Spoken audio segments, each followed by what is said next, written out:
আমার বিয়ের ৪ মাস পর আমার স্বামী রোড অ্যাক্সিডেন্টে মারা গিয়েছিল। তখন শাশুড়ি মা বলল, আমি আবার তোমাকে আমার ছোট ছেলের সাথে মানে আমার দেবর সাথে বিয়ে দিবে। কিন্তু আমি এতে রাজি হচ্ছিলাম না। বাবার জোরাজুরিতে আমি শেষ পর্যন্ত রাজি হয়ে গেলাম। আমার আবার বিয়ে হল দেবের সাথে। কিন্তু প্রথম রাতে দেবার জায়গায় আমার স্বামীকে দেখতে পেলাম। কিন্তু আমার স্বামী তো মারা গেছে, তাহলে দেবের জায়গায় স্বামী আসলো কিভাবে? আমি তা দেখে অজ্ঞান হয়ে পড়লাম। তারপর যা ঘটেছিল তা শোনার পর আমার দম বন্ধ হয়ে আসছিল। তাহলে ঘটনাটা বলি। হ্যালো বন্ধুরা, কেমন আছো তোমরা সবাই?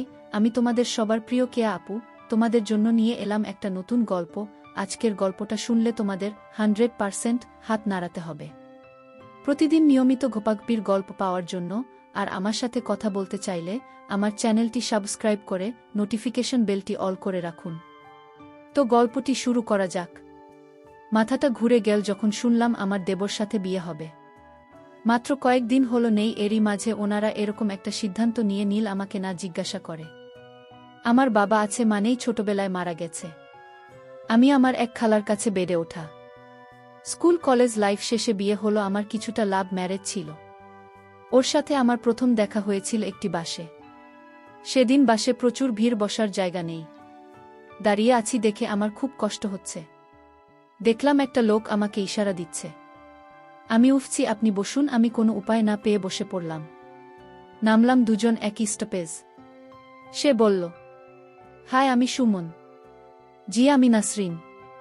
কি করেন আপনি? কোথায় যাবেন? আসলে আমি একটা কাজ এখানে আসছি। আপনি কি করেন? আমি ওই যে আমার অফিস। ওকে, চলি। সেদিনের পর আর দেখা হয়নি আমাদের।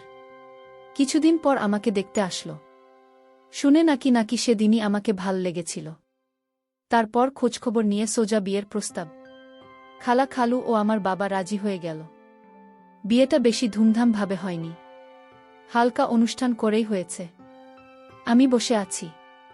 সুমন আসলো আমার ঘরে। তারপর একটি স্বর্ণের চেইন আমার গলায় পরিয়ে দিল। আমাকে বারান্দায় নিয়ে গেল, বলল, দেখো কি সুন্দর চাঁদনি রাত, আজ সারা রাত আমরা গল্প করব। আমি বললাম, আমার খুব টায়ার্ড লাগছে, আমি ঘুমাব। না, সে কি করে হবে, তুমি জানো না। আজ আমাদের একটি শ্রেষ্ঠ রাত। অনেক কষ্ট করে ঘুমটাকে আটকে রাখলাম। অনেক কথা শেষ করে ঘুমাতে আসলাম। ও আমাকে বলল, যাও শুয়ে পড়। অনেক আনন্দ খুশির মাঝখানে চলছিল আমাদের সংসার। কিন্তু অভাগীর কপালে কি সুখ হয়। একটা জ্বর আসলো আর উঠে দাঁড়াতে পারল না। মাকে ডেকে এনে বলল, মা, নাসরিনকে আগলে রাখবেন। ওকে নিজের মেয়ের মতো ভালোবাসা দিবেন। ওর এই পৃথিবীতে বাবা ছাড়া কেউ নেই। সেদিন রাতে আমার সুমন চলে গেল আমাকে ছেড়ে। কি করে ওকে ভুলে থাক জানি না। আমার স্বামী হঠাৎ একটা রোড অ্যাক্সিডেন্টে মারা যায়। আমি বিধবা হয়ে গেলাম। আর আজ শাশুড়ি মা বলছে তার ছোট ছেলে বউ করে রাখবে। আমি কাউকে বিয়ে করার জন্য প্রস্তুত নই এখন। আর আমার দেবর ওমর আমাকে দেখেনি। আর আমিও না, কারণ সে বাহিরে থাকে। ভাইয়ের মৃত্যু সংবাদ শুনে ছুটি করিয়ে দেশে আসবে শুনলাম। আজ সকাল 10টার ফ্লাইটে ওমর ঢাকায় এসে পৌঁছেছে। বাইরে থাকায় আমার দেবর ওমরকে আমি কোনোদিন দেখিনি। আমি বললাম, শাশুড়িমা, আমি বিয়ে করতে পারবো না। কেননা আমার একটা লাইফ আছে, সবকিছু তুমি ডিসাইড করতে পারো না। এখন বড় হয়েছি, আমি কিছু বুঝি। এর মধ্যে আমার শরীরটা খুব দুর্বল ভাব লাগছে। আমি বেহুশ হয়ে পড়ে গেলাম। পরে জানতে পারলাম আমি মা হতে যাচ্ছি। খুশি লাগতেছে। এর মধ্যে আমার শরীরটা খুব দুর্বল ভাব লাগছে। আমি বেহুশ হয়ে পড়ে গেলাম। পরে জানতে পারলাম আমি মা হতে যাচ্ছি। খুশি লাগতেছে। সুমন, তোমার স্মৃতি আসছে তোমার বাড়িতে। কিন্তু তোমার মা চাচ্ছেন তোমার ছোট ভাইয়ের সাথে আমার বিয়ে হোক। কারণ তুমি মারা গিয়েছ। আর তাই তোমার বাড়িতে আমাকে চিরদিনের জন্য রেখে দিতে চাই তোমার মা। কিন্তু আমি এ কিছুতেই করতে পারবো না। আমি আমার স্বামী স্ত্রীতে ধরে আমি আমার সারাটা জীবন কাটিয়ে দিব। শাশুড়ি মা বলল, বাবা বলল, এবার রাজি হয়ে যা। না, আমি কিছুতেই রাজি হব না। আমি আর অন্য কাউকে আমি চাই না আমার জীবনে। কিন্তু আমার বাবা আমার সাথে খুব জোরাজুরি করছিল। আমায় বলল, সুমনের ছোট ভাই অমর তো ভালো ছেলে, বিদেশ থেকে এসেছে। তার ভাইয়ের সন্তানের দিকে তাকিয়ে হলেই রাজি হয়ে যায়। মা, তোর জীবনটা নষ্ট হতে আমি দিব না। আমি আমার বাবার কথা কিছুতেই ফেলতে পারিনি। আমি আবারও বিয়ের পাড়াতে বসলাম। কপাল মন্দ হলে যা হয় আর কি। তো আবারও সেই বাসর। কিন্তু আজ আমার মনে কোন শান্তি নেই। আমি বাসর ঘরে অপেক্ষা করছি। হঠাৎ তোমার আসলো ঘরে। কিন্তু ওমরকে দেখে আমি অজ্ঞান হয়ে পড়ি।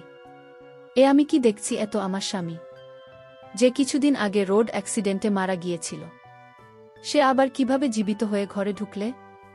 আমি তো দেখে অবাক। আমি চিৎকার দিলাম। আমি আবার অজ্ঞান হয়ে গেলাম।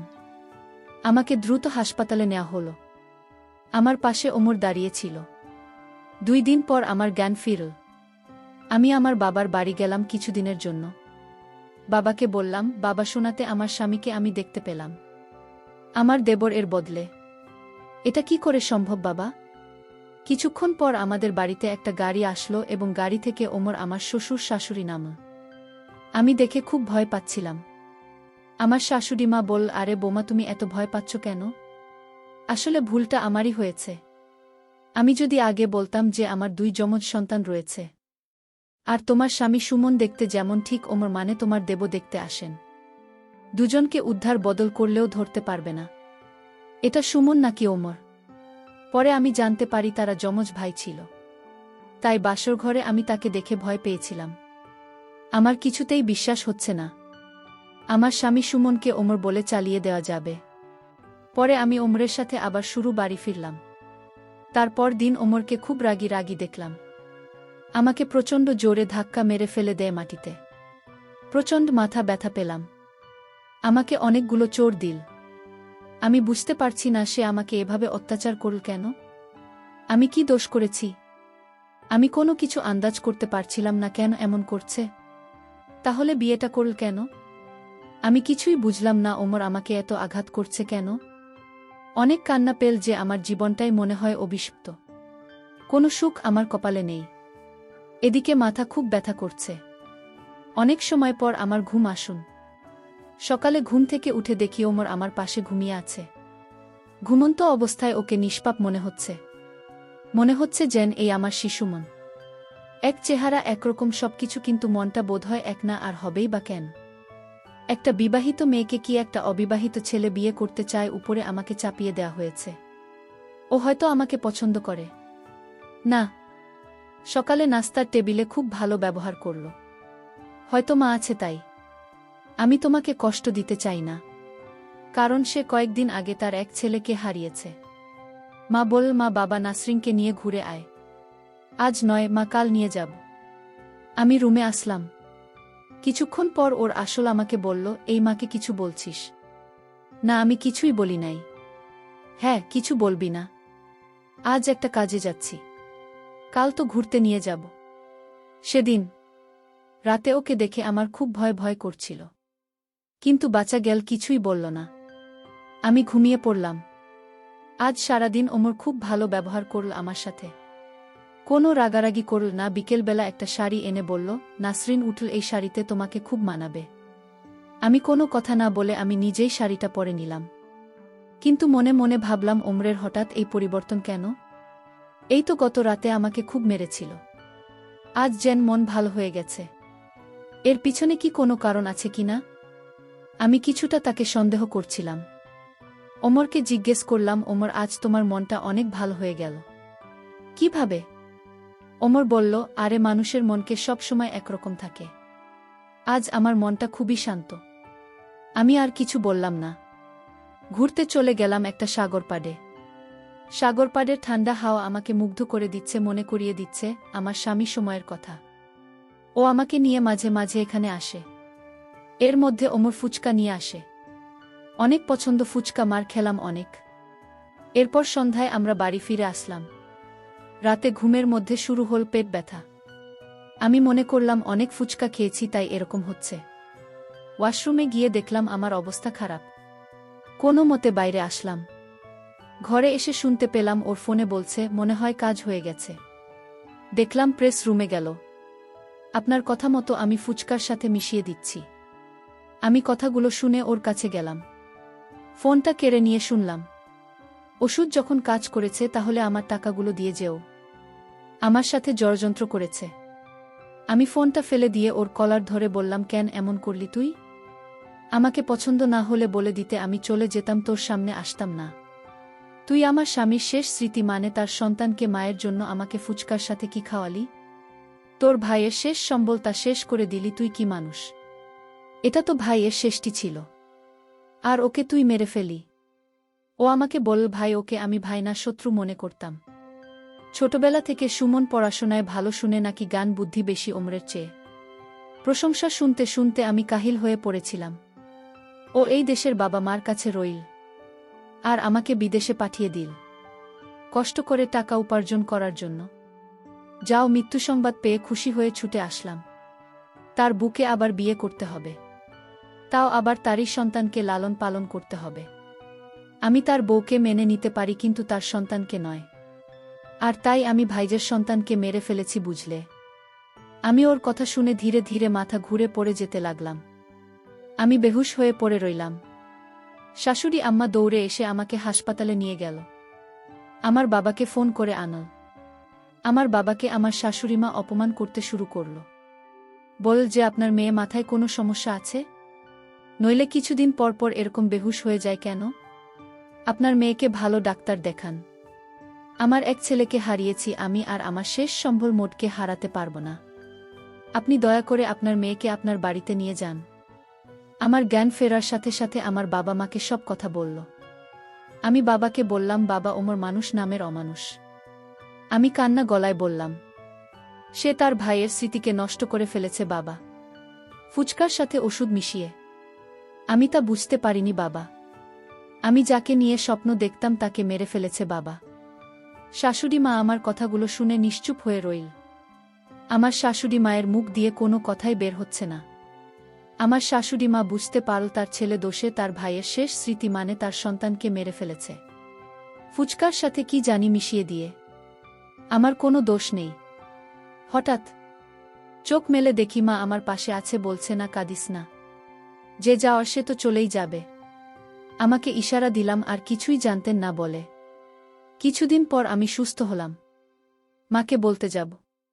তখনই ওমর এসে বলল, এই তুমি এখানে কেন? পুরোপুরি সুস্থ হওয়ার আগেই বিছানা ছেড়ে উঠতে গেলে কেন?